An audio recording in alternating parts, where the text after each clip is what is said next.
مشران او د بټخیلي عوام یقینا زه د هغوی ټولو شکریه ادا کوم چې هغوی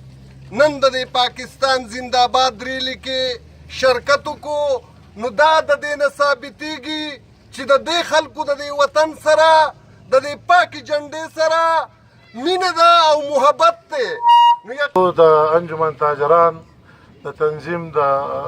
شکریه ادا کوم، د سیول ډیفنس د صحافیانو ملګرو او ستاسو ما ته ولاړ اردن د ټولو ملګرو ډېره زیاته شکریه ادا کوم. یقینا چې دلته په ټول پاکستان کې او بیا زموږ په پښتونخوا کې خو خصوصا زموږ په ملکنډ ډیویژن کې چې د دهشتګردۍ کوم لهر شروع شوی او په هغې دهشتګردۍ په لهر کې زمونږ د ټول نه وړاندې خو زه د عوامو ډېره زیاته شکریه ادا کوم چې په هغې کې د سیکیورټي فورسز سره څنګ په څنګ که هغه د لیویز اهلکارو که د پولیسو د هغو سره سیکیورټي اهلکارو سره څنګ په څنګ باندې ولاړ یو او په دې کې هېڅ شک نشته چې زمونږ دفاع کارمي که هغه افسران دي او که هغه زمونږ د سیکیورټي ځوانان دي چې د هغو کوم شهادتونه ورکړي دي د دې خاورې دپاره، نو هغو ته خراج تحسین پیش کوو او د هغو سره سره د عوامي نیشنل پارټۍ طرفه خبرې کوم چې یاره زمونږ د پارټۍ مشران هم په دې کې ډېرې زیاتې قربانۍ ورکړي، زمونږ ورکران پکې شهیدان شوي، زمونږ امپیګان پکې شهیدان شوي، زمونږ منسټران پکې شهیدان شوي دي. نو زه یقینا چې مونږ د دې خاورې بچي یو او دا خاوره زمونږ مور ده چې په دې خاوره باندې امن وي، نو موږ به خوشحاله یو، موږ به کاروبار ته وزګار یو، موږ به خپلو هلو ځلو ته وزګار یو او الله تعالی دې کړي چې په دې خاوره باندې نور هم خوشحالي او امن راشي. او دا نه ورځ چې کومه تاسو ټاکلې ده چې یاره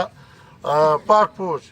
کم کردار ادا کو په دې څو کالو کې کم قربانۍ ورکړې، نو زه د خپل طرفه هغو ته خراج تحسین پیش کوم چې نن هغو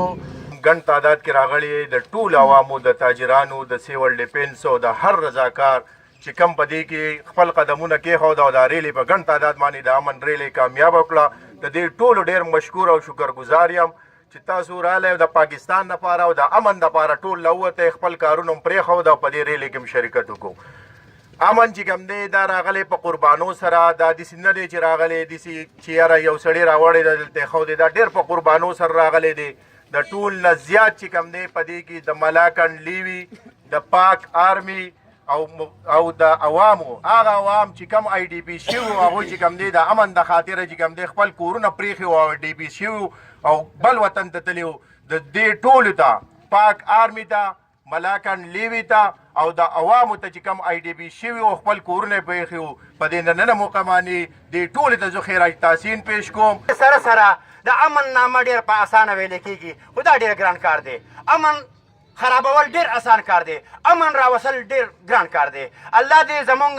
پاک آرمي له، ملکنډ لیوي له او زمونږ د عوامو شهدا چې کم دي دا د هغوی په اینو په رنګ باندې چې کم دی په ملکنډ ډیویژن کې انشاءالله امن راغی. زه د هغوی د شهدا ته سلام کوم چې هغوی د خپلې وینې قرباني ورکړې ده، نو په دې ملکنډ ډیویژن کې امن راغی. په دې سره سره زمونږ چې کم عوام دي، زمونږ چې کم خلک دي، تاسو ایله ساتئ په دې خپل کې د الله سره عهد وکئ که نن پاک آرمي پاټکونه پرېږدي او دا ځي، نو هر سړی داسې وګڼئ چې دا آرمي زمونږ حصه ده او موږ د آرمي حصه یو. انشاءالله موږ به د دې خپل خدمت په خپله باندې کوو انشاءالله.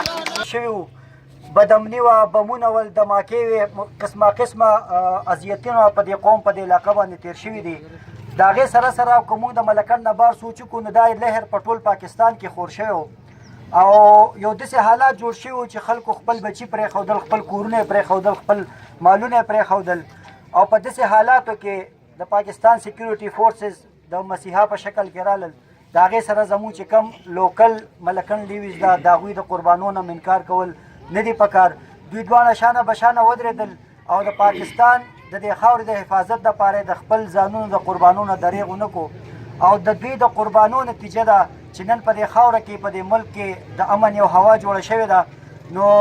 زما په خیال چې د دوی موږ څومره ستاینه وکړو هغه کمه ده او دا د خفګان خبر هم ده او د خوشحالۍ هم ده. د خوشحالۍ دا ده چې دوی د نن نه له 7 کاله مخکې کومې ډیوټۍ له راغلي وو هغه دوی په ښکلې طریقې سره سرانجام کړه او دغه اختیارات یې د دې سیول انتظامیې ته په حواله کړل. د خفګان خبره دا ده چې دوی موږ سره ډېر ښکلی وخت تېر کړی، موږ هم ورسره ښه وخت تېر کړی. خو دا د دوی ډیوټي ده، کله دلته یو ځای کې کله بل ځای کې چې کوم ځای کې د دوی ضرورت چې کوم ځای کې ورته د ملک خاوره د دې مور اواز ورته کوم ځای کې هلته به ځان رسوي. نو امن دا صادر کې خدای خور زمونږ په خاوره، د امن دا صادر کې خدای خور زمونږ په خاوره، بلیږي به تر څو پورې دا اور زمونږ په خاوره. ګرانو خوږو کتونکو، نن تاسو وکتل چې د ملکنډ پریس کلب په وړاندې باندې زمونږ د سیول ډیفینس مختلف سیاسي جماعتونو د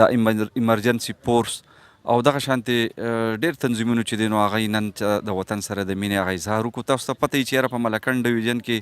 10-12 کاله پس چې دی نو پاک آرمي چې کم خپل اختیاراتو نو هغه سیول انتظامیې ته حواله کړه او په دې لړ کې نن تاسو وکتل چې یاره ملګري خوشحاله دي. د دې وطن په ازادۍ کې، د دې وطن په بقا کې، د دې وطن دپاره ډېرو خلکو چې دی نو خپلې وینې ورکړي دي. په هغې کې زموږ د ملکنډ لیوي هم دا شو،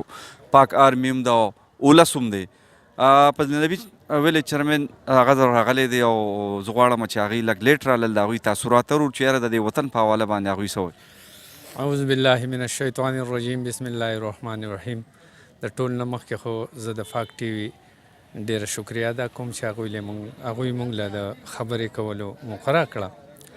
او د هغې نه بعد دا نن چې کوم پروګرام ټاکلی شوی دی د آرمي د وتو په باره کې دی، نو زه د پاک آرمي ډېره زیاته شکریه ادا کوم او د هغې نه علاوه د ملاکنډ لیوي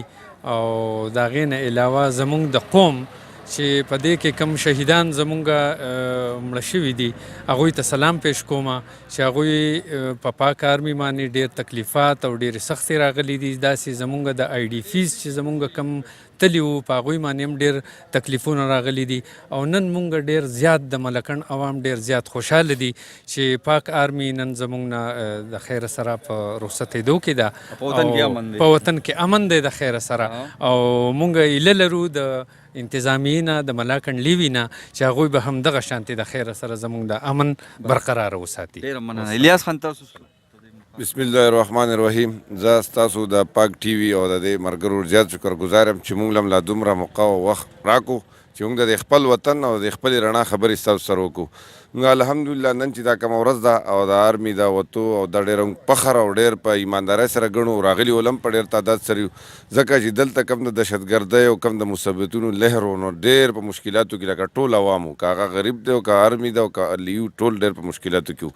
نو د هغې سره سره د پاک آرمي سره زموږ د ملکنډ لیوي ډېرې غټې قربانۍ کړي. دا موږ په فخر سره وایو چې په ټول KPK کې چې چېرته هم په ضلع کې مشکلات راغلي نو زموږ د ملکنډ لیویس په ټول انتظامیه کې په ټاپ وه. مثالي امن د ملکنډ لیویز په فخر سره دا خبره کوو چې مثالي امن د ملکنډ لیویز و. بیا د پاک آرمي سره الحمدلله زمونږ د علاقه داسې وه چې دلته مونږ دا خلک هم لکه د زی لوکل خلک وو نو غلطو خلکو ته هم داسې اثر نه وکړو، د ولاړو نقصان ته پکې هم تلي وو، تکلیفونه هم تېر کړي. خو دا زمونږ وطن دی، موږ په دې وطن همیشه خپل سر ورکوو او د پاک آرمي نه به مخکې ولاړ یو، د پاک آرمي سره به خپلې قربانۍ د خپل وطن دپاره کوو.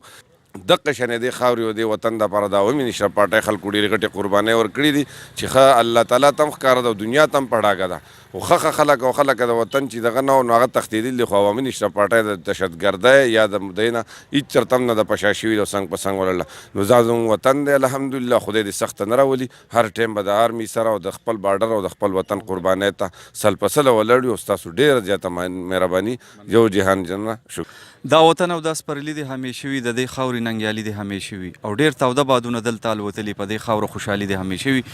دغه دعاګانې کوو چې الله تعالی دې په دې وطن کې په دې ملک کې امن لري. زموږ دا پښتنه خاوره چې یاره ډېر د تودو بادونو سره مخامخ وه، شکر دی سوکالي راغلی دی، امن راغلی دی، خوشحالي راغلی ده او نن ټول خلک په دې باندې خوشحاله دي چې ډېره موده پس چې دی نو یو ځل بیا سیول انتظامیې ته چې دی نو اختیارات میلاو شو. تمه لرو چې کم امن چې دی نو پاک آرمي دلته قایم کړی او دغه امن به انشاءالله دلته قایم وي. ډېره مننه. ستاسو کوربه محمد رسول الله سره د جان علي سلارزی اجازت غواړي. ښاد آباد او خوشحاله اوسئ. د الله په امان.